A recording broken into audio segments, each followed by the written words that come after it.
Hey guys, today we're going to talk about the real reason John Cena can speak Chinese. Let's get right into it. Aside from entertainment, John Cena enjoys learning about his audience. As a result, it takes effort and discipline to communicate with his fans all over the world, especially when there is a language barrier. The champ is well known for his fluency in Mandarin. The main reason he wanted to learn the language was to bridge the gap between himself and the Chinese audience. He said, "I started wanting to learn Mandarin to get our global company to be a true global company." As he learned the language, he became more interested in Chinese culture. As a result, his respect and admiration for the culture grew.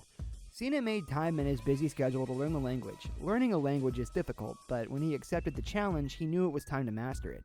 He said, "I'm fascinated with the language and I've become obsessed when trying to learn it. I don't have a lot of free time, but when I do, for an hour or two of my day, a tutor comes over and we just talk." He not only worked with a tutor, but he also used flashcards and watched Chinese TV to accelerate his learning. He knew enough to hold a press conference in Mandarin. He's now fluent in it. In case you didn't already know, WWE attempted to break into the Chinese market a few years ago and had a few top stars throw around a few Mandarin phrases during their promotion in China. At the time, John Cena became fascinated with the language and set out to learn it as thoroughly as he could. At a press event in Shanghai in 2016, he surprised everyone by demonstrating his command of the language.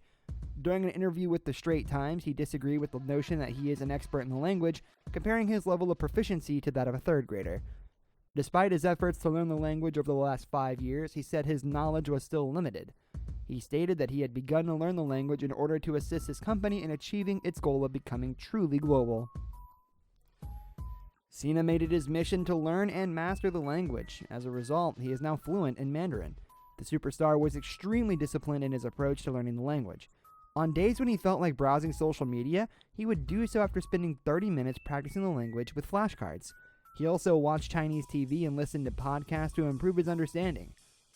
While he was fluent when addressing a Chinese press conference, he still spoke the language like a third grader.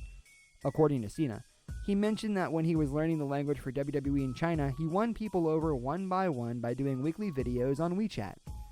He admitted that it took a lot of work, but the progress he made was well worth it. He has broken into the acting world over the years, and his knowledge of the language has certainly helped him for promotional events in China. So, what did Cena apologize for in China? Cena revealed to a Taiwanese TV station prior to F9 that Taiwan would be the first country to see F9.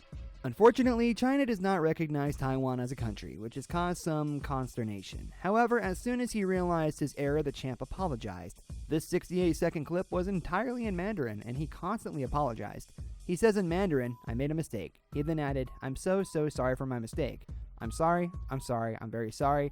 You have to understand, I love and respect China and Chinese people. I'm sorry." This was an important gesture on his part to avoid straining his relationship with the audience. The fact that he acted as soon as he realized his error is what makes him the champ. This story begins in the 1920s, between 1927 and 1949. China experienced a violent civil war with a World War II-sized intermission in between. It was eventually won by the Chinese Communist Party led by Mao Zedong, which is still in power today. Xi Jinping serves as both China's president and the CCP's general secretary. The Nationals, led by Chiang Kai-shek, were on the other side of the conflict.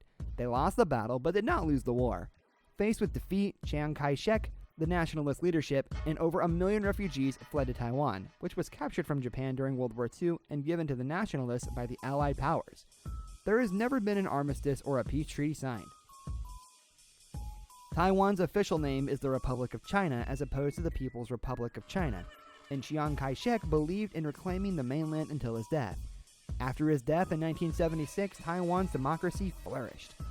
Though attitudes toward the mainland remain a contentious political issue, for its part, China has never recognized Taiwan as a country. It has historically advocated for a one-country, two-systems agreement in which Taiwan would formally become part of China while retaining significant autonomy.